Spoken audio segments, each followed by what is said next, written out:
Siempre que se habla del origen del universo y del origen de la vida y del hombre, queda en muchas personas un resquemor que finalmente se expresa con una pregunta al final de la charla. Pero la Biblia dice que Dios creó el universo en 6 días. Entonces, ¿cómo se puede hablar, siendo católico y siendo creyente, cómo se puede hablar de millones de años y de miles de millones de años y de todas esas cosas que dice la ciencia?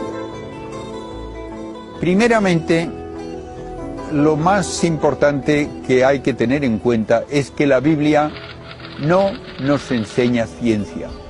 Para eso tenemos que hacer nosotros el trabajo. Como decía ya San Agustín, la Biblia no nos dice cómo van los cielos, sino cómo se va al cielo, que es más importante para nosotros.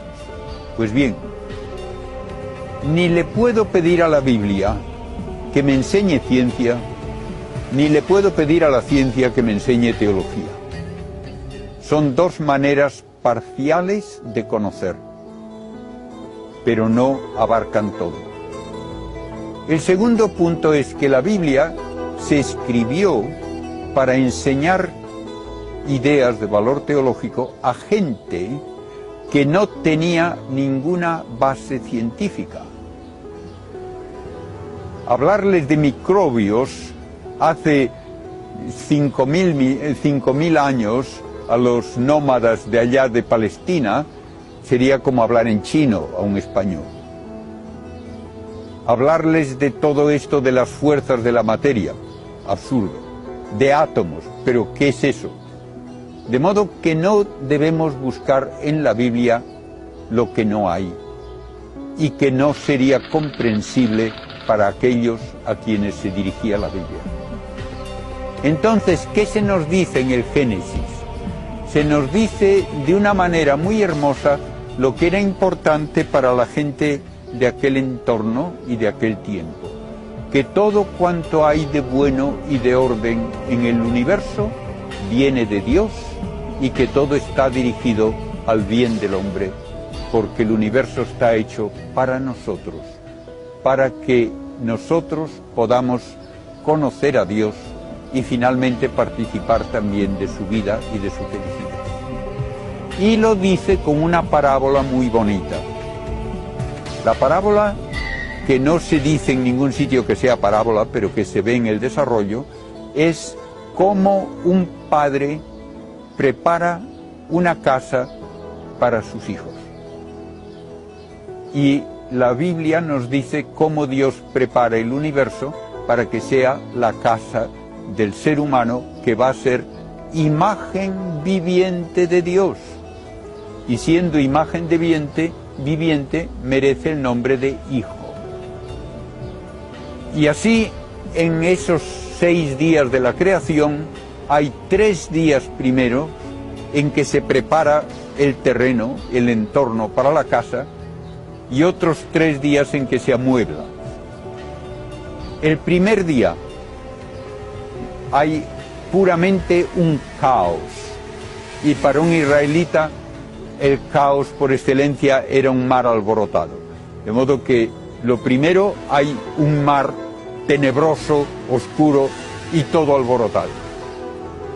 Entonces, el primer paso del creador inteligente es decir, que haya luz, que vamos a hacer algo interesante.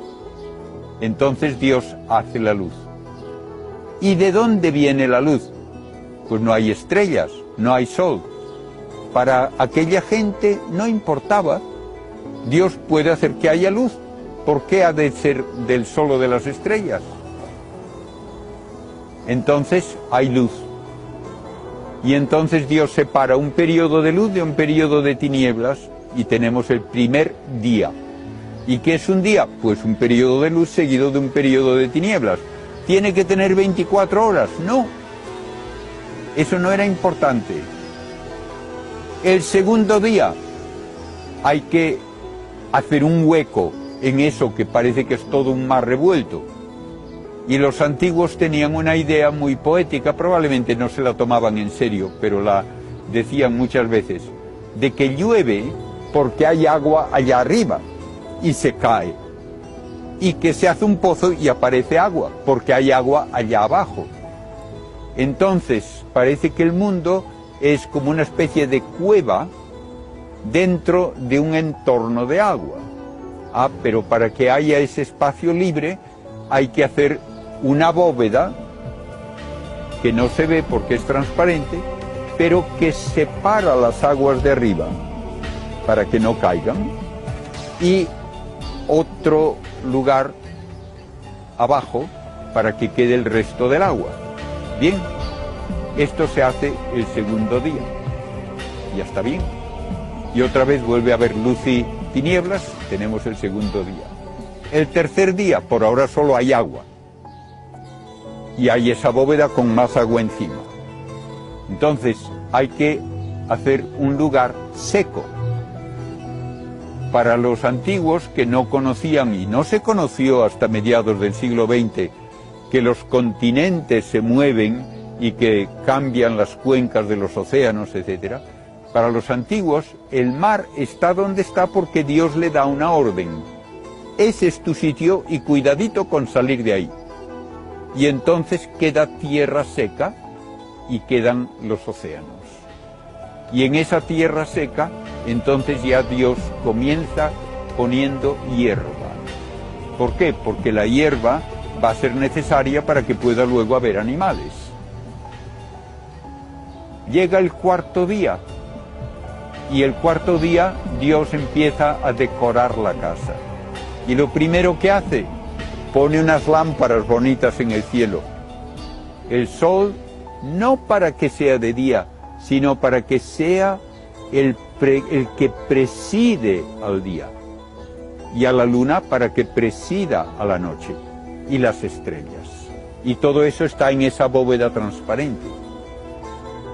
Recuerdo que un profesor mío de teología decía que para esa mentalidad primitiva, la luna era más útil que el sol, porque la luna sale de noche cuando hace falta y el sol en cambio sale cuando ya es de día. Bien, eso nos indica un poco el nivel de explicación a que estamos refiriéndonos. ¿Y las estrellas y el sol y la luna, qué importancia tienen? Pues era importante para los israelitas el darse cuenta de que no era verdad que las estrellas y los astros fuesen dioses, que no era verdad que dirigían los destinos humanos, que toda la astrología es puro cuento, que los astros son servidores de Dios y servidores del hombre, y sirven para que haya estaciones y para marcar un calendario con fiestas religiosas y que pueda haber orden en la vida. Y al Señor le llaman el Dios de los ejércitos, no porque sean ejércitos que van dando sablazos, sino porque es el ejército del cielo. Los astros son los ejércitos del Señor.